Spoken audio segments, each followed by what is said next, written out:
should. And I heard one of the ministers say it could be a 6-month jail term if they are, caught and fined and through the court system, and that's what the laws state. So I'd throw the book at them. I have no worries. Heavily fined, or those ones who are still organising protest. Well, if it means a jail term, it's a jail term. A lot of people are in fear of this coronavirus, Peter. Now, we have laws in this country. They've appealed to the courts. The court system has said it is illegal to hold the march tomorrow. So that has been the decision of the courts. So therefore, I'd say obey the laws of the land. Pauline, why wouldn't they just delay it a couple of months or, early next year? I mean, as we often say on this program, and I've heard you say it, no one denounces their right to march for whatever they like. But in this particular time, in the middle of a pandemic, and we've seen what's happening in Victoria, surely their timing's off here. Peter, I have a problem with protests that are held on the streets of any city that is disrupting, people's lives or traffic or emergency services and that type of thing. If you want to hold a protest rally, then do it in a park where you're not disrupting the general public from going about their business. Your biggest protest that you can have is at the ballot box, and if you're not happy with the way things are going, the country's going, then stand yourself as a candidate and get on the floor of Parliament, because it's only through legislation you will get laws changed. But these people, Black Lives Matter, you can see the disruptions that's happening around the world with regards to this. Cities have lost control of it. They're actually saying we don't need police forces. They're not obeying the rules of the land. They're a law unto themselves. And we don't need or want that anarchy here in Australia. And if you allow them to get away with it, and if the governments are not strong tomorrow and take the tough handed action against these people, they'll continue doing whatever they want to do. They call for their rights, and Black Lives Matter, all lives matter as far as I'm concerned, and I'm sick and tired of hearing the push about Black lives only. The Aboriginal incarceration is because they've broken the law. Aboriginal deaths in custody is less than white deaths in custody. I wish they'd actually acknowledge the true facts instead of pushing their own agenda. And I've got no time for them whatsoever. Pauline, speaking of pushing your own agenda, I'm sure you've caught up with the news about these women. One at Bunnings, she refused to wear a mask. Another, a younger millennial who basically thumbed her nose at the police and went through a Checkpoint Charlie scenario. Both have been fined for doing the wrong thing. What are your thoughts on people who clearly thumb their nose at authority during a pandemic when people are dying from this particular virus? You are right, Peter. It is a pandemic, and a lot of people in fear for their well-being, for their safety, and for the kids. And I know it's not a thing that affects the children, but as much as it does the older generations. Look, do we want to live in a society that we feel safe on the streets and we can go about our business, but it's having respect and consideration for other people. Do I want to wear a mask? No, I don't. Will I go out in public?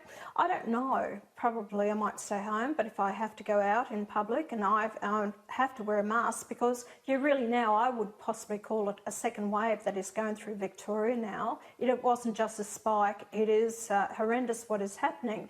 And if it means that, we can get our country back on track and get people back into work, well, then we've got to do what we need to do to ensure that we can make that happen sooner rather than later. These people are inconsiderate. They talk about their human rights. They're not worried about anyone else. If you feel that strongly about it, then I suggest go and find an island somewhere, go and park yourself on it and let the rest of us get along all right here, instead of pulling the stunt, your human rights. You're living in a human society. It's about working together and to ensure the safety of the Australian people. Pauline, Premier Anastasia Palaszczuk in Queensland is reconsidering whether she should close the borders again on the basis that things are so crook in Victoria, and we're starting to see an escalation of cases in New South Wales. Do you think she should go down that path again? Look, at the moment, no. I hope she doesn't, because we haven't got increased cases in Queensland. We've been very, disciplined, and I think the people of Queensland have been very well. She's handed out about 1 million permits for people to come across the borders, and those people coming to Queensland either as visitors or tourists, they've actually, leaving their dollars here, and it's benefiting those people in rural and regional parts of Queensland, which is much needed. Now, she's isolated people from Victoria coming into the state, and I think that's a good thing until we can really address what is happening in Victoria. I know there are hot spots, by all means, close down those hot spots in the state, which is the New South Wales is trying to do. But I would not like to see the borders shut again. Peter, I'm very fearful for our economy. The federal government has increased the time span for JobKeeper and JobSeeker, although it will be reduced, but it can't keep going on forever and a day. And those people who won't have jobs, and you've got to consider your jobs next year. Are you going to have a job next year? How are you going to, look after yourselves and your families? Indeed, and you're also pushing for more flexibility with the industrial relations system.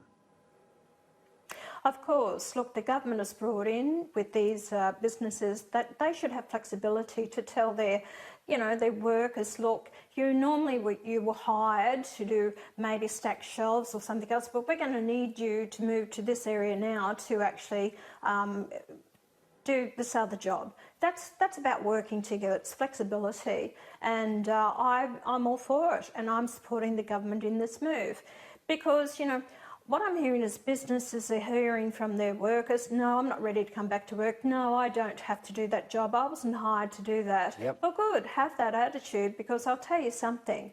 The business people will note who is actually putting themselves out, trying to work with the employer, and they'll be the ones that will have the jobs in the long run, because you won't have a job.